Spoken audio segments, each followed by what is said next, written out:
A fire broke out at home. Ignoring the crowd, the girl and her mother rushed in to save her brother. The next second, the brother's voice suddenly rang out. Confirming he was safe, the mother and daughter excitedly ran to him. Beyond Mireille, her mother and brother lived in a rented apartment. To earn money for the family and send her brother to university, Beyond Mireille worked tirelessly, sleeping only 3 to 4 hours a day. One morning, she woke up to find she was nearly late for work. She rushed out and barely made it to the company on time. Just after a chaotic morning, the company president suddenly inspected the store and called for an emergency assembly. Beyond Mireille stood in line with everyone as the president inspected the supermarket's food. At the seafood section, staff shook a dead crab vigorously to fake it being alive, but the president exposed their trick and questioned if customers were also deceived this way.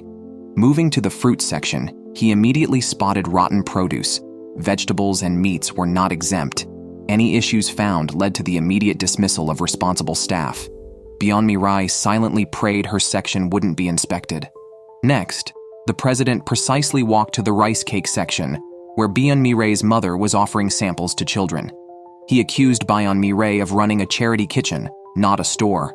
Beyond Mireille explained that offering samples was a marketing strategy. Just then, the children she had given samples to brought their mothers to buy rice cakes. A mother asked why the rice cakes made with leftover sauce at home didn't taste the same as those in the store.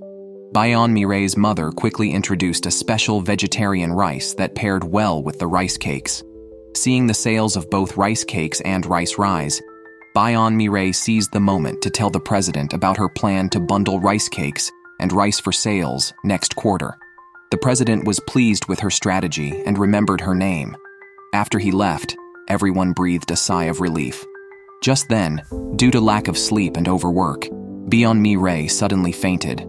In a blur, she felt someone carrying her. His sturdy body and broad shoulders made her feel safe. When Beyond Mireille woke up, a man was standing by her hospital bed.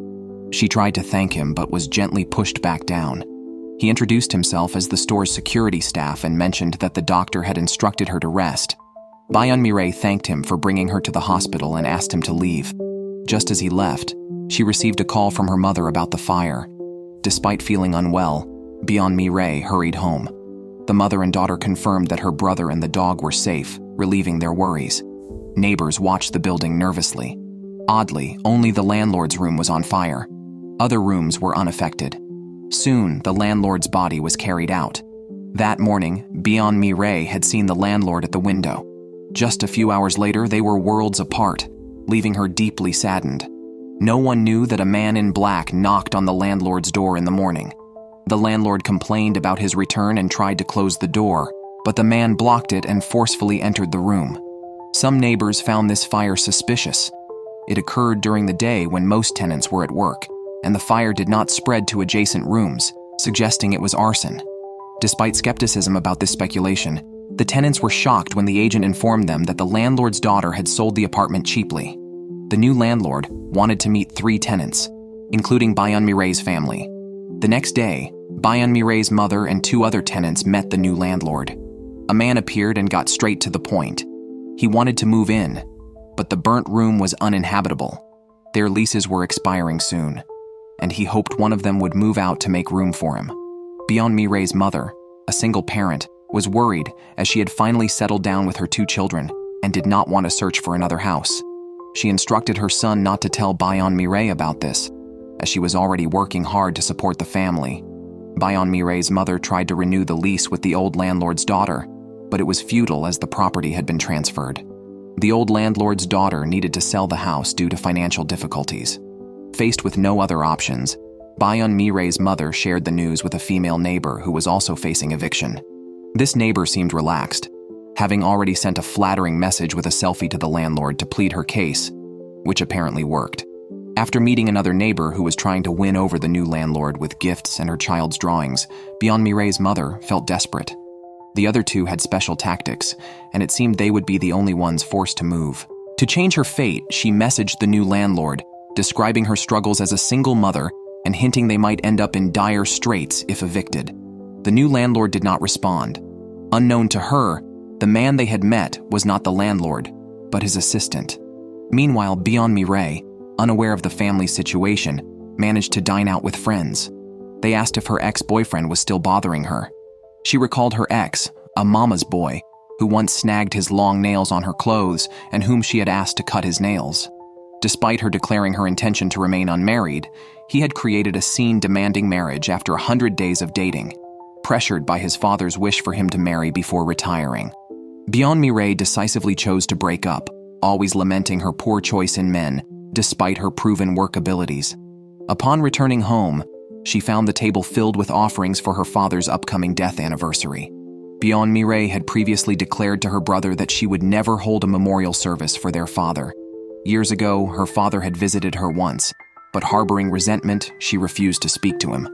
10 years later, the family saw news of their father's fatal car accident on TV, stirring mixed feelings.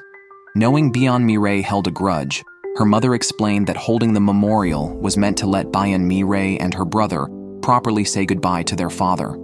Seeing her mother's increasingly aged face, Beyond Mireille recalled every stage of her upbringing with her mother always by her side, appearing like a superhero whenever she called. This compelled her not to refuse her mother's request. The family of 3 held the memorial service. Beyond Mireille and her brother bowed to their father as their mother, following tradition, cried loudly and urged them to do the same to appease the spirit. Her brother then thought he saw their father at the door and shouted about a ghostly appearance. However, when Beyond Mireille and her mother looked, they were stunned. The man at the door was not a spirit, but very much alive. Beyond Mireille's mother was so startled she nearly fainted. Beyond Mujin, their father, dashed forward in a heroic attempt to help. None of them expected the supposedly deceased father to be alive, much less to find out he was the new landlord of the apartment. The once poor husband had not only become a billionaire, but also the landlord of the entire building, now holding power over their lives. Beyond Mujin had miraculously returned, revealing the reasons behind the couple's divorce. He was an unsettled man focused on starting businesses, but failed repeatedly. His last venture was a snack bar, which his wife supported by investing their savings and taking out loans. The snack bar did well, providing hope for a stable life. But Beyond Mujin's previous debts came calling, and creditors destroyed the snack bar, shattering their hopes. Disappointed in her father, Beyond Mireille angrily expelled him from their home, leading to the divorce between her mother, Guillaume Ayon, and Beyond Mujin. Acknowledging his faults, Beyond Mujin left the children's custody to Guillaume Ayon. At their separation, Guillaume Ayon sternly told him that her greatest fortune was her children, and hoped Beyond Mujin would not disturb their lives. 10 years later, they saw a news report of a car accident involving Beyond Mujin's vehicle and thought he had died, only to discover not only was he alive, but had also become their wealthy landlord. Seeing their father wealthy, the son eagerly approached him. Beyond Mireille and her mother were cold and distant, determined to distance themselves from the man. They decided to immediately find a new place to move out. Beyond Mujin did not explain much, but wanting to be neighbors with his family, began renovating a fire-damaged room using his financial power. The room was quickly transformed. Beyond Mujin also splurged in shopping malls, purchasing anything he liked regardless of the price. His son, attracted by his father's financial capabilities, not only helped with the move, but also boasted about having a wealthy father on social media. In contrast, Beyond Mireille and her mother were not optimistic. They promised in front of their father to move out by the weekend, but after several days of searching, they couldn't find a suitable place they could afford. The curious neighbors got involved, discussing Beyond Mujin, who was once poor but now a billionaire. They speculated on how he became rich, suggesting stocks or Bitcoin. One neighbor, who had always suspected the previous landlord died in an arson, believed Beyond Mujin could be the suspect. An old man also felt Beyond Mujin looked familiar but couldn't recall where he had seen him. The neighbors, having lived in the nearby community, thought it normal to recognize each other, but the old man felt something was off. The chubby neighbor gossiped about Guillaume Ayon becoming the apartment's lady, and she, amused, said she would move out soon. The neighbor advised her to demand a considerable amount of child support, given the man's wealth. Guillaume Ayon didn't care about the money. She just wanted their life to remain undisturbed. As she was leaving, Beyond Mujin suddenly appeared behind her and asked why she hadn't inquired about his past 10 years. Jum Aeon said she didn't care as it was irrelevant to her. However, Byun Moo-jin persisted, asking if she had missed him. Looking at him, Jum Aeon's expression was a mix of love and hate. Byun Moo-jin urged them to stay, offering them rent-free living. Jum Aeon, worried about her limited bank savings, knew moving again would drain her finances and increase her daughter's burdens. Indeed, Byun Mi-rae was stressed, busy with work and unsettled housing, causing her daily anxiety. She didn't notice the man sharing the elevator, who had taken her to the hospital previously. He saw she was preoccupied and pressed the elevator button for her without initiating conversation. While some secretly helped, others openly caused trouble. One day, her ex-boyfriend suddenly appeared at her office. Byun Mi-rae was annoyed and tried to dismiss him, but he suddenly shouted, drawing everyone's attention. As the crowd gathered, he approached Byun Mi-rae and told her he wanted to break up, thinking it was logical to progress from dating to marriage. Byun Mi-rae was only interested in dating, not marriage, causing him pain. She had clearly stated she wouldn't marry before their relationship was official. Surrounded by colleagues, Byun Mi-rae felt extremely embarrassed. To get rid of the scum, she yelled out that she was willing to be considered the one dumped, just to stop her ex from bothering her.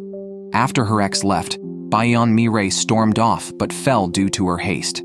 As she was getting up to hail a taxi, Tai-ping, who had witnessed the scene, appeared on his bicycle and offered her a ride. He had also taken her to the hospital previously and had paid for her medical expenses.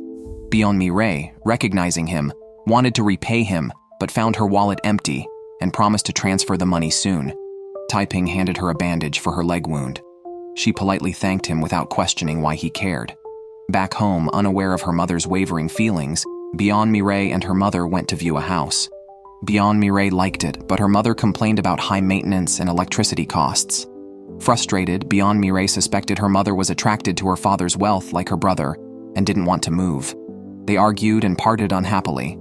To vent, Gum Ayeon went to play baseball, constantly recalling the scene of her husband reappearing. Determined not to let this man affect her life anymore, she arranged a meeting with him. It was late. Her mother hadn't returned, and no one answered the phone. Byun Mi-rae went out to find her. Meanwhile, her parents were drinking at a restaurant. Gum Ayeon confronted Byun Moo-jin, suspecting he knew they lived in the apartment when he bought it. Byun Moo-jin laughed, claiming it was a coincidence.